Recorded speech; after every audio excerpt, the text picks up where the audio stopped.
Подразделения ЧВК «Вагнер» практически окружили Бахмут. C'est un groupe de mercenaires criminels. Mr. Prigozhin, who runs this thing, is, in my view, a war criminal.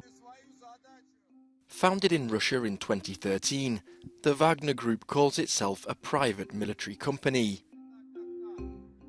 But it actually is a de facto extension of the Russian security organs and apparatuses, in particular, the main intelligence directorate.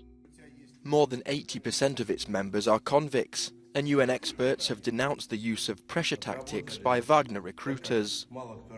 So the training center is very close to the GRU base over there, so that is very interesting because it shows the linkages perhaps between the intelligence services of Russia and the Wagner Group. Wagner soldiers are deployed in various countries where Russia's interests are at stake.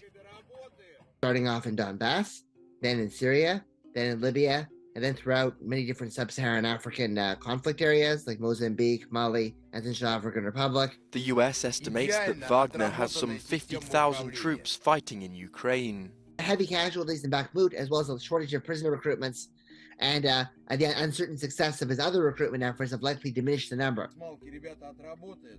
The group's leader is Yevgeny Prigozhin, a St. Petersburg oligarch with an unusual success story. After being imprisoned in the 1980s, he took charge of the Kremlin's catering service the following decade. Today, the man known as Putin Chef owns companies in the audiovisual, mining, consulting and military sectors. Prigozhin's power is inextricably linked to his long-standing relationship with Vladimir Putin. He does control mining assets in Africa that are quite lucrative, gold and diamonds, but he doesn't control the kind of formally recognized state-owned companies that most other oligarchs have. But it's not all smooth sailing. Prigozhin has rivals among top Russian military officials, including Valery Gerasimov, chief of the General Staff of Russia's armed forces and architect of the war in Ukraine. Prigozhin likes to claim that he's very effectively running an army within an army. It's got jets, it's got missile defenses, it's got ammunition and various types of artillery. But in fact, it's becoming increasingly reliant on outside supply.